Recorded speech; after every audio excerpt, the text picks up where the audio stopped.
Hi dear friends and subscribers of Cricket Happenings. Welcome to the Cricket Happenings show today. Well, first and foremost, I am going to have a slogan on my Cricket Happenings show, and the Cricket Happenings show slogan is "Cricket is my birthright and I shall have it." Well, so this is my new slogan, dear friends and subscribers, on this Cricket Happenings show.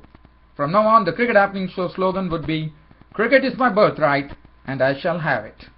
Thank you. Well, dear friends and subscribers, yesterday I talked about the ICC T20 qualifiers in the beginning. I put the other matches into shade, and that's what I'm precisely doing today. We don't have any international matches happening, but yes, we do have the ICC T20 World Qualifiers. Yesterday we saw Nepal and United Arab Emirates, the hosts, getting on to the booking the ticket for the World Cup T20 in Bangladesh in 2014. Today it was the turn. There were two places up for grabs. In fact, 4 teams have already reached the T20 World Cup in Bangladesh, and there were 2 more positions which was left vacant to be decided. And today it was finally decided here at the United Arab Emirates, where Hong Kong became the first team. So for Hong Kong, this is a very, very great achievement for the simple reason that this is their first international assignment ever, and what a proud feeling for the Hong Kong cricket team, as Hong Kong actually got a victory over Papua New Guinea. Now, if at all, like yesterday when I said that if anyone has actually heard my preview, I definitely said Papua New Guinea is the team to watch. But well, in this case, probably I have to really frankly admit that I was proved wrong by Hong Kong. But congratulations to Hong Kong for putting it across Papua New Guinea by 29 runs today in this match. For Hong Kong, 137 for 9. Hayat made 48. Raho from Papua New Guinea, the bowler, took 3 for 22. And Papua New Guinea, well, they succumbed in the chase, and they were all out for 108. Dar 3 for 26, and Amjad took 2 for 19. So Hong Kong is the first team who was through to the 5th team to be through to the World T20 Cup. And as I said, what a proud feeling for the Hong Kong cricket team and the whole country, as Hong Kong, they are going to have their first T20 Cup ever and their first international fixture ever for them. So congratulations to Hong Kong for booking their ticket to the T20 World Cup in Bangladesh in 2014.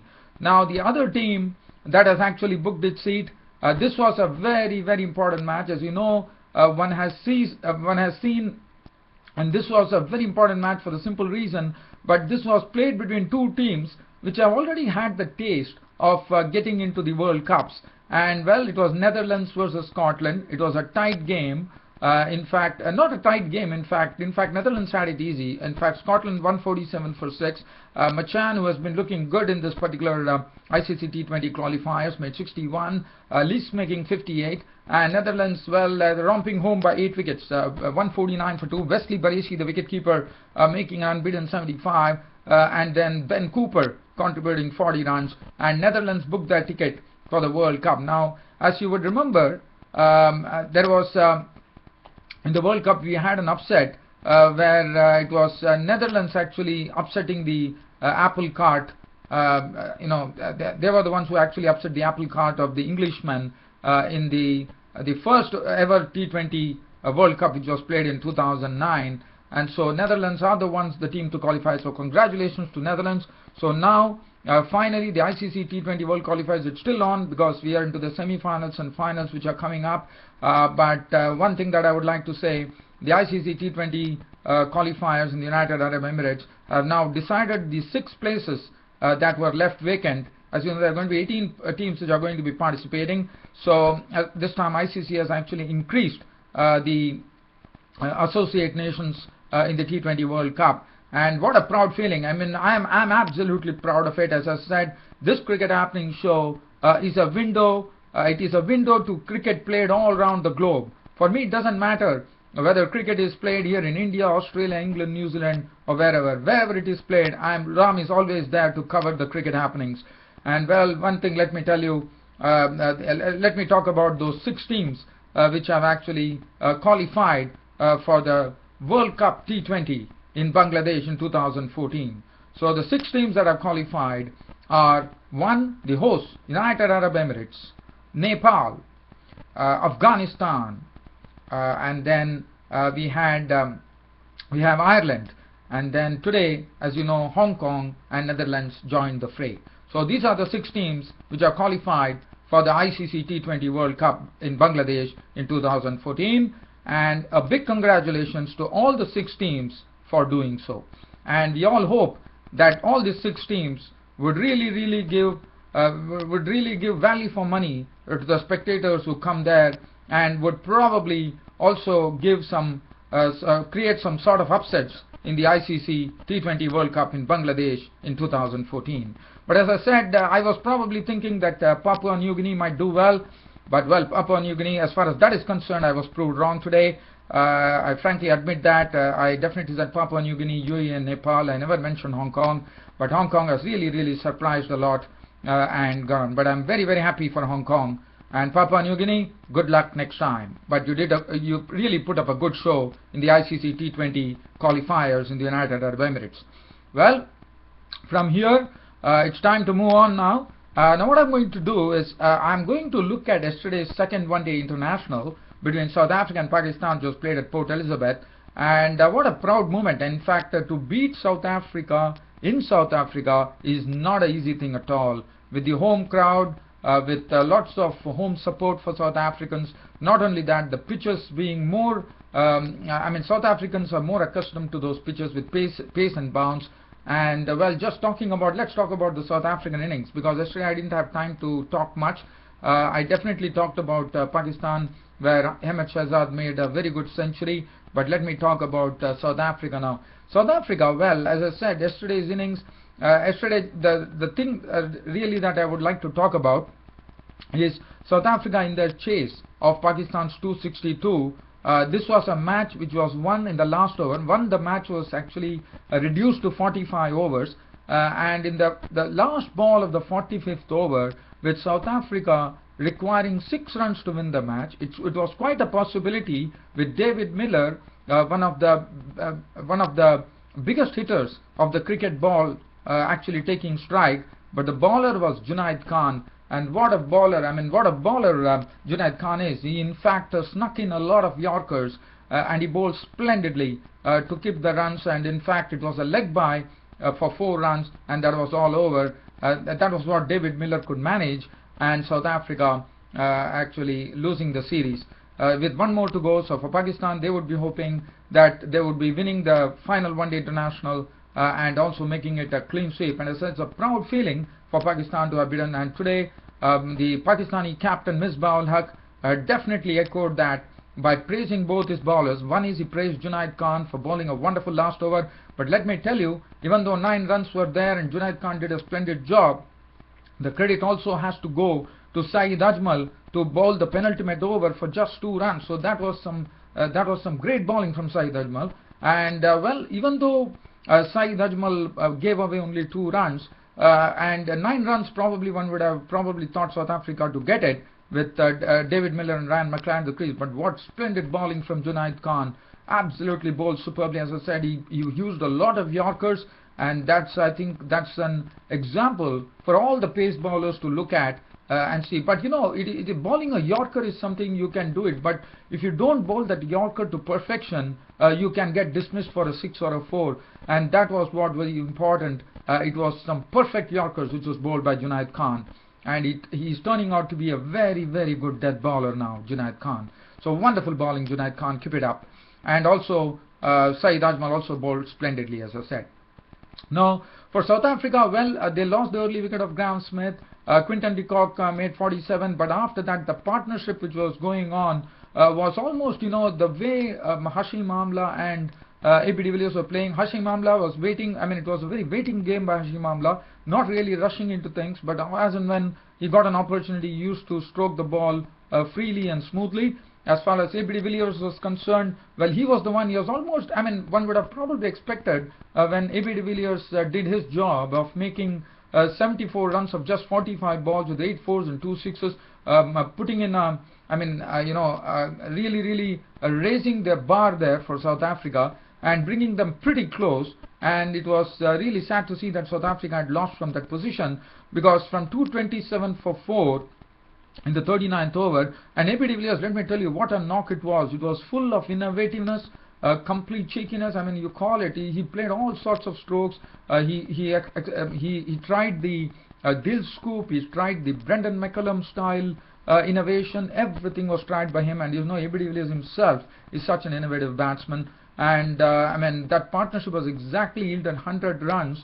If you look at it, it gives you in 13 overs. Hashim Amla, AB de Villiers scoring the majority of runs. If you see, the lion's share was scored by AB de Villiers, who scored 74 runs in that partnership of 100 runs in 13 overs. Where 74 was AB de Villiers, and Hashim Amla's contribution was only 26 runs. But AB de Villiers, as I said, he had really given hope. But what happened was, AB de Villiers' wicket was taken by Junaid Khan. Junaid Khan took the wicket of AB de Villiers for 74, well caught by Shahid Afridi.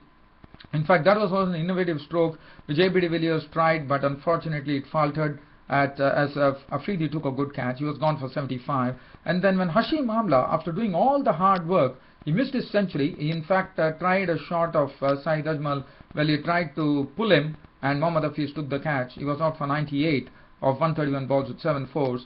And then Duminy came in. Duminy was out for 15.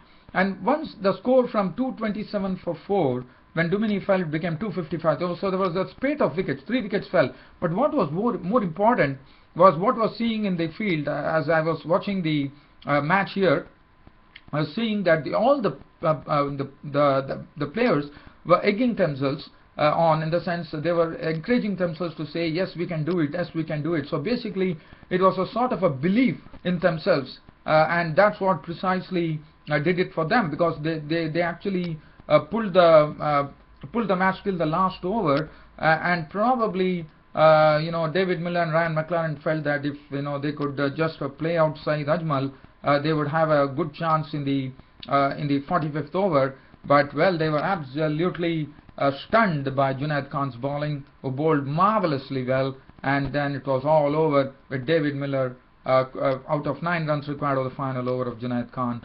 All that David Miller and Ryan McLaren could muster was just 5 runs. It was all, in fact, it was in the last ball that they required a 6. So it was a victory by actually a 1-run victory for Pakistan for the first time to win a bilateral series ever in South Africa. What a proud feeling. Bowling figures, well, Junaid Khan, excellent bowling from Junaid Khan. 9 overs, no maiden, 3 for 42. Anwar Ali, 7 overs, 1 maiden, none for 39. Ajmal 1 for 46. Mohammad Hafiz none for 44. Bilawal Bhatti bowled 4 overs. Yesterday was a bit costly, none for 39. Afridi bowled his quota, 9 overs, no maiden, 2 for 38. So as I said, there is only one more one-day international match which is coming up. This is the final match which is coming up, and that is going to be played on 30th of November at the Centurion Park. And as I said, it's a mere formality. For South Africa, it won't be a formality, because they would like to get a win, because otherwise Pakistan would be clean sweeping South Africa in South Africa, and that would be a real proud moment for Pakistan if they could do that. And looking at what things have been going on, I think this Pakistani unit is really developing. There have been a lot of things told about Dave Watmore losing his position as coach and a lot of things, but I think this victory will do a world of good for even Dave Watmore, according to me, because Pakistan looked to be the opening, if you look at the openers, Ahmed Shahzad is doing a wonderful job. He has been taking it from doing, he has been scoring on a very consistent basis on this South African tour, and probably I have a feeling now Ahmed Shahzad as an opener has really arrived for Pakistan with this century that he has under his belt. Sohaib Maksoob seems to be a very good talent coming in. Mohammad Hafiz is slowly getting there. Misbah, as always, is 100%. Umar Akmal is also hitting form at the right time. He's also Shahid Afridi for experience, and then they have some very good all-rounders like Bilawal Bhatti and Anwar Ali, and who have already come to the party. And then Junaid Khan with his left-arm pace bowling. Well, they were missing Mohammad Irfan, as you know. Mohammad Irfan has been taking Hashim Amla's wicket with customary regularity on this South African tour. But anyways, I think the Pakistani team is looking pretty strong now, and I have a feeling that Pakistan are really building a nucleus for their side right now. So well, good luck to Pakistan. Now, okay, now let's shift from here and look at what are the cricket news which is coming in. Now, as you know, England were not okay. Let me keep the matter in South Africa, because there's some news coming in from South Africa that for the final one-day international, Dale Steyn and Jack Scalise are ruled out due to injury. Now, the reason that I think that's a good move on the part of the South African selectors, because they know that they need these two players and they need them very badly when India is going to tour South Africa, and that will be a real test for them. You know, South Africa will really be banking on both these experienced players to deliver the goods against India, and for sure they are the ones who definitely can. They would make a big difference on this Indian tour of South Africa with their experience. Now, the other thing that I would like to talk about is England. As you know, now we are still waiting for the second Ashes Test match to start. A lot of things have been told. Jonathan Trott has gone back. They were talking about sledging. Australia not wanting to give in as far as sledging is concerned. Now, the other thing that I would like to talk about as far as England and Australia is concerned is that there was a game which was played between England and I think it was President's 11. I'm just trying to see what exactly it was.